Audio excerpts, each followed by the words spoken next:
Hey, what's up, guys? Welcome back to My Overly Competitive Life. I am your host, Charles Chapman, a coffee drinking, sports loving Pacific Northwest native from the greater Seattle, Washington area.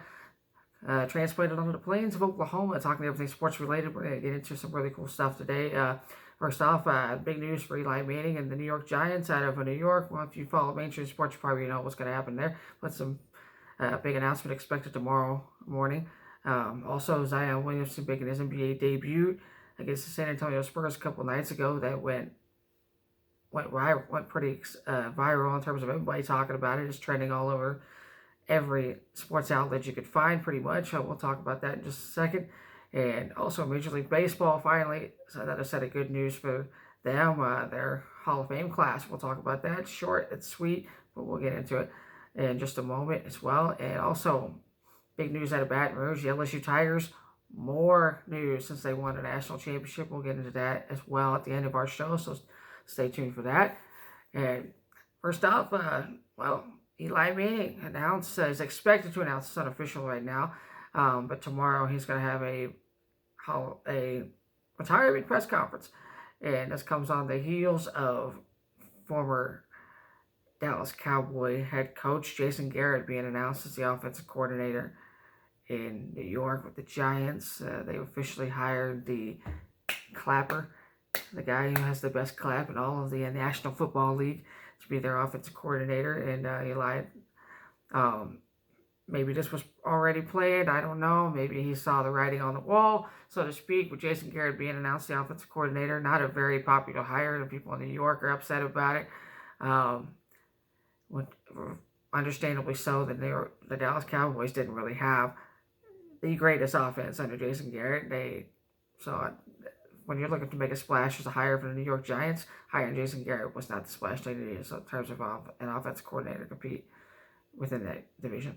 But Eli, hanging it up after 17 years, been going strong since maybe 16 years. 16 seasons. Been going strong since 2004. He was drafted #1 overall by the Chargers, and saying, hey, I'm not going to play for the Chargers. Gets his draft rights traded to the New York Giants. And a lot of people look at this guy and go, well, thank goodness he finally retired. He finally got it. He got the picture. He's not that great of a quarterback. And I think a lot of people need to realize, I think you missed a big chunk of Eli's career if you think he's not that great. 57,000 career passing yards, 366 touchdowns, yes, 244 interceptions, so nearly as many interceptions as touchdowns. That's obviously not good. 117 all-time career records, so pretty much just a 500 guy as a starting quarterback. But you got to understand, when you look at that number, what this guy came into New York. New York was not a very good football team when Eli came in 2004. And they were definitely not a good football team in the last couple of years. Management there has not done a very good job of building around Eli Manning as their franchise quarterback. They put some good teams together. They've been pretty resilient, don't get me wrong.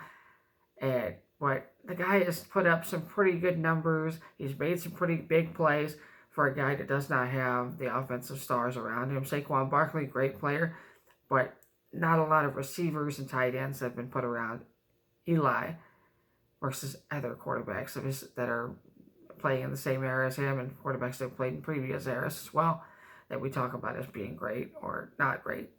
But Eli had a great quarterback at Plaxico Burress until the great thing going there, until Plaxico shot himself in the leg in a nightclub in New York City, and that was the end of that. But we're not going to get into that right there. We're not going to open that big wound for New York sports fans. That was a big one. That definitely probably still hurts.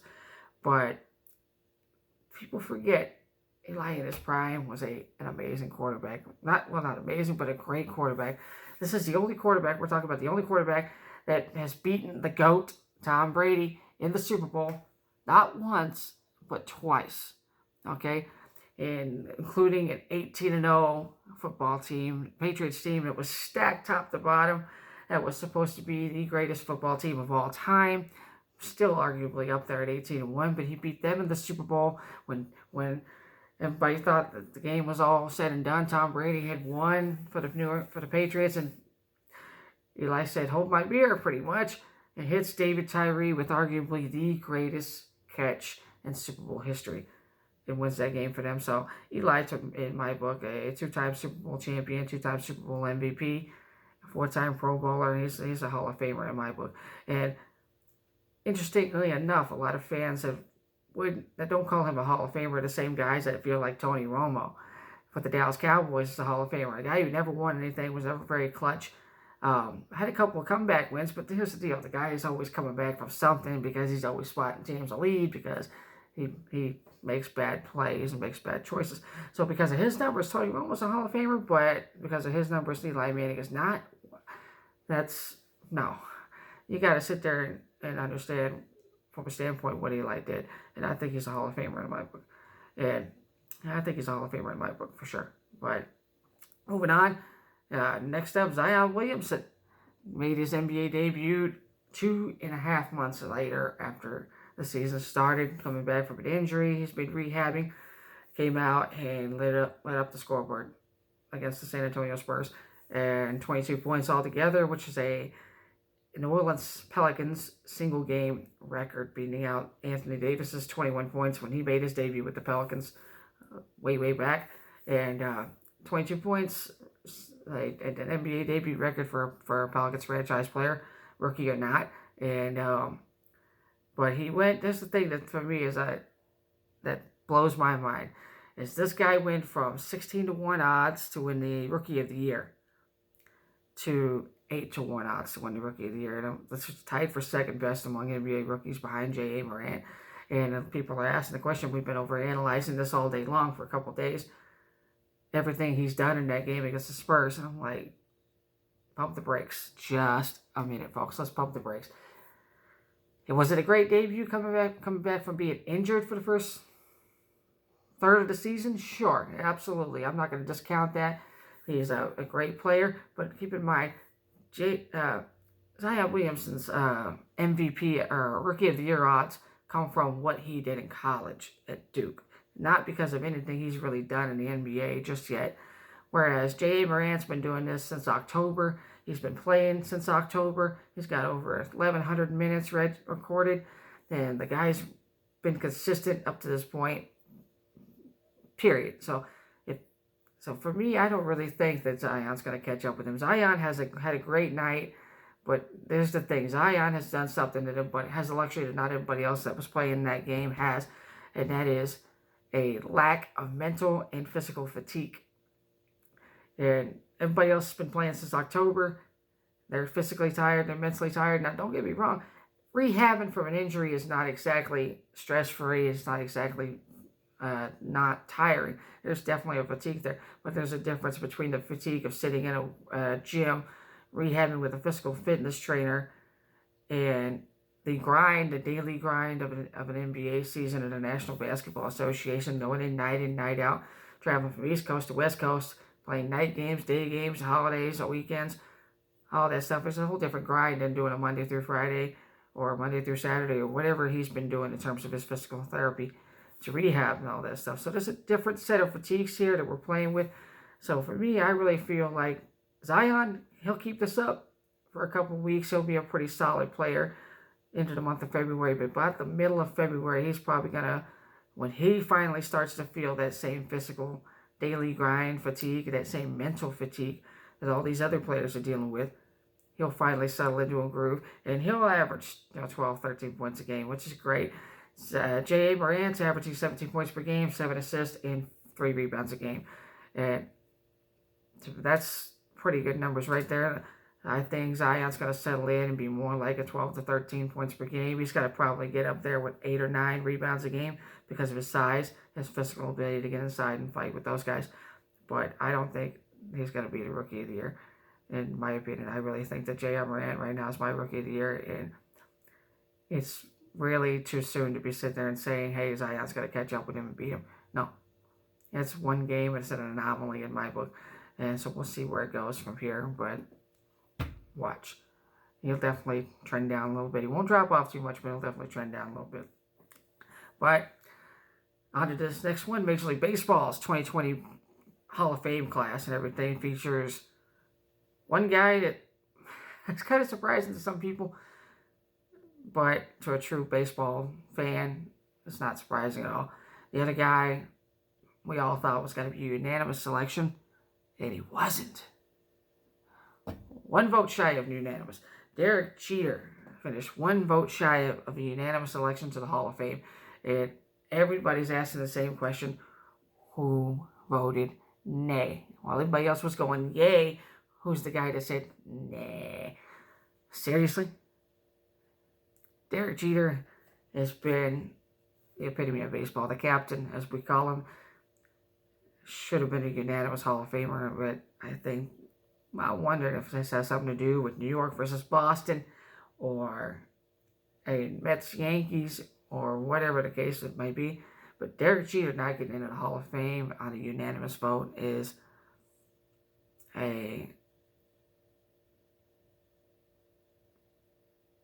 what's the word I'm looking for? I don't know. But it is a travesty. That's the word. It's a travesty. But the other guy, a lot of people kind of knocking him here, Larry Walker, who had a 17-season career from 1989 to 2005 that spanned 3 different franchises: the Montreal Expos, now the Washington Nationals, formerly the Montreal Expos. He played with them, Colorado Rockies, and then he spent the last 2 years of his career playing with the St. Louis Cardinals.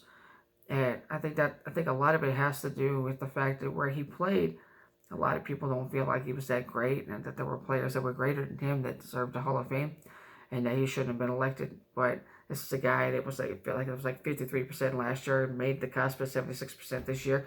75% of the vote is what gets you to the Hall of Fame. He barely beat it at 76%. So definitely a lot of people going yay or nay on the fence about Larry Walker. But this is a guy that over 17 seasons with 3 different teams, you don't last that long in Major League Baseball. And baseball has a funny thing of we're all told we can no longer play the children's game as they say it. Some of us told are 18, some of us told are 40, but we're all told. And for a guy like Larry Walker, the last 17 years, that says something about him. Longevity, 3 different franchises. He's played in the game. It's a lifetime .313 batting average, 383 home runs. The guy wasn't a Jim Edmonds. He wasn't Ken Griffey Jr. with this making plays in the outfield or anything like that. But the guy made plays, and he was successful, and he hit the ball a long way, and he got on base, and that's all there is to it. And so, moving on to our last bit of piece right here, LSU. Coming off the greatest season in college football history offensively. They're number 1, and I think number 1, they hold the record in just about several offensive categories: yards, points per game, everything but rushing yards or something like that. They hold a lot of offensive records for the greatest of all time. Oklahoma held those records for the longest time. The Sooners, now LSU has a lot of those records. Greatest season in football history, probably from an offensive standpoint, and from an all-around standpoint, one of the best college football teams of all time. They've gone from winning the national championship to dealing with the PR aftermath of Odell Beckham Jr., and now dealing with coaches leaving, and it just got worse in Baton Rouge. And not only did they lose so far, and they've lost Joe Brady to the Carolina Panthers, they lost their defensive coordinator, Dave Aranda, to the Baylor Bears at the Big 12 conference, and then now they're losing offensive analysis. Jorge Munoz is expected to join the Baylor staff. He's going to be a wide receivers coach and may have passing game coordinator responsibilities as well. And that's a bigger loss than a lot of people realize.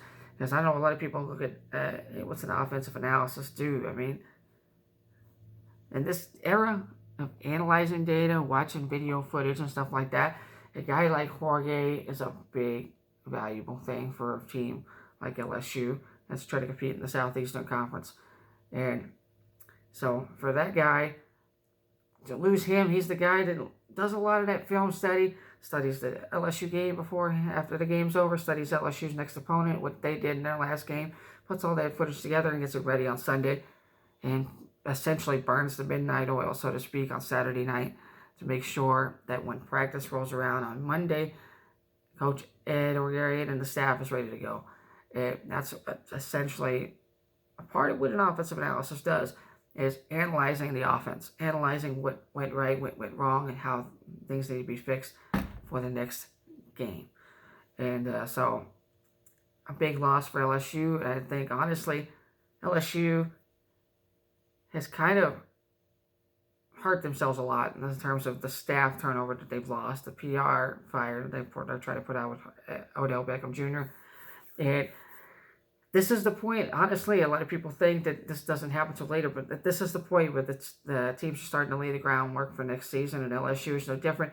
You're competing in the Southeastern Conference, where this is where you lay the groundwork for trying to, and you don't want up a 15-0 for undefeated national championship season like LSU's had. You simply don't want up that. But in order to keep that success going, there's a lot that they needed to do, and keeping staff together would have been a great point to go forward, because you're losing Joe Burrow to the NFL, you're losing a lot of other guys to the National Football League draft as well.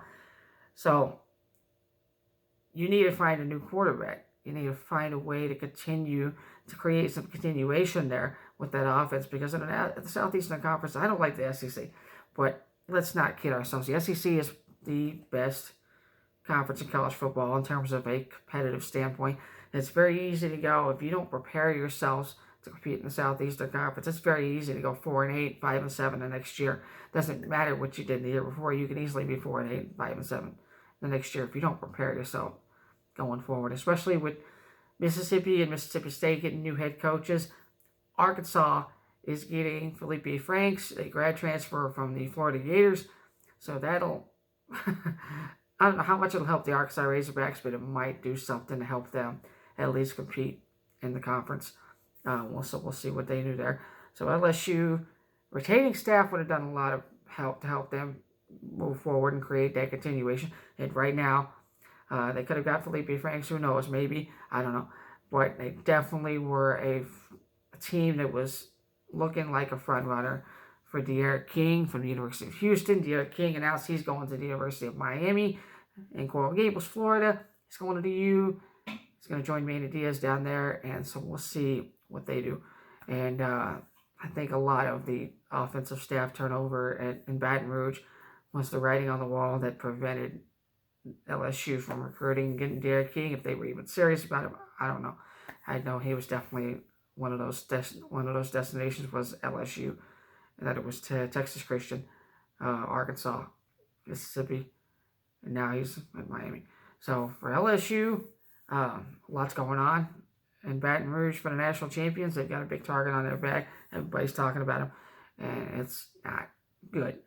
As a guy I love, great radio host, RJ put it the other day, or this morning actually, LSU is on fire. It is not the good kind. Absolutely. So we'll see what happens after that. Until next time, I'll catch you later. Leave a like, subscribe, leave some comments below if you have any thoughts, questions, comments, or anything about what we talked about today. I know this wasn't my shortest video. Gotten kind of long. We'll kind of cut it short. But I'm on Twitter. I'm on LinkedIn. I'm on Facebook. I am on YouTube, of course, as you can see. And so give me a like, give me a follow, hit me up, see what you think. Share with your friends. So until next time, have a great day.